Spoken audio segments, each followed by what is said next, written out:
Drama serial माँ की next episode बहुत ज़्यादा इंटरेस्टिंग होने वाली है। आने वाली एपिसोड में अब देखने वाले हैं कि राह सारे के सारे जो कागजात हैं, डॉक्यूमेंट्स हैं, सारी की सारी फाइल्स चेक करेगी। सारी हिस्ट्री जो डिलीट हो चुकी है उसे आईटी कोर्स के थ्रू रिकवर करने की कोशिश करेगी। किसी आईटी टेक्नीशियन को बुलाएगी और उसे कहेगी कि ये हिस्ट्री सारी मुझे रिकवर करके दें, आपको मुंह मांगी कीमत दूंगी। तो वो हिस्ट्री सारी रिकवर करके दे देगा, जिससे मालूम चलेगा पता कि जो वसीम है सारा का सारा बैंक अकाउंट में जो पैसा था वो वसीम ने कंपनी से ट्रांसफ़र किया है अपने ही बैंक में। तो अब सारे दस्तावेज़ सारे एविडेंस इकट्ठे रहा कर लेगी। उसके करने के बाद वो फिर एक मीटिंग बुलाएगी और आखिरी वार्न देगी सबको। वसीम ज़रियन भी उसमें होंगे कि मैं एक आखिरी बार पूछ रही हूँ कि ये इतना पैसा किसने ट्रांसफ़र किया है और किस पर्पज़ के लिए ट्रांसफ़र किया गया है। अगर आपने अभी बता दिया तो मैं आपको जेल नहीं भेजूंगी, नहीं तो मैंने सारी हिस्ट्री तो निकाल लेनी है और फिर आपकी किस्मत में हमेशा के लिए जेल में सड़ना लिखा होगा।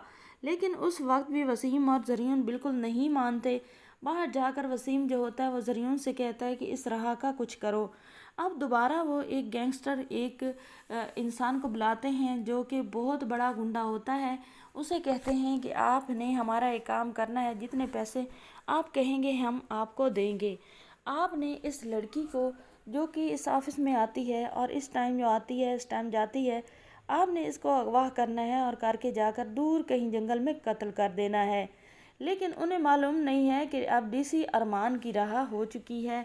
अब डीसी अरमान ने सारे के सारे सबूत बयाना सब कुछ हैंडल कर दिया है अदील के, और अदील ने भी बहुत सारी प्रॉपर्टी जो राह के नाम पर थी वो उसे दे दी है। अब राह को कोई कुछ नहीं कह सकता। अब तो बुरा टाइम ज़रियन का है, बतूल का है, आसिया का है और साथ ही साथ जो है वसीम का है।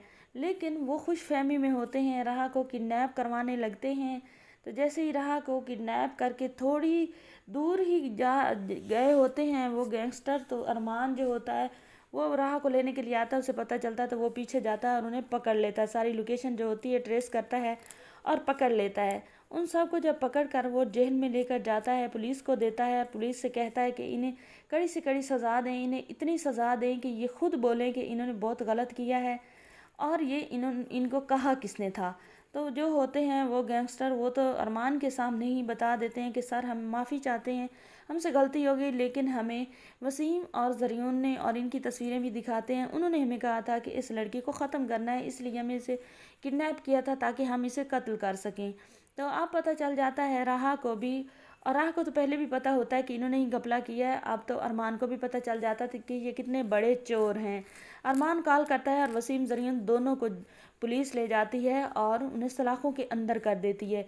आपकी क्या राय है कि क्या वाकई ही आसिया बच पाएगी या नहीं, और अरमान और वसीम और ज़रियन के साथ ऐसा क्या होने वाला है? क्या वो गेम पलट देंगे कोई और बहाना करके, या अपनी सज़ा पा जाएंगे?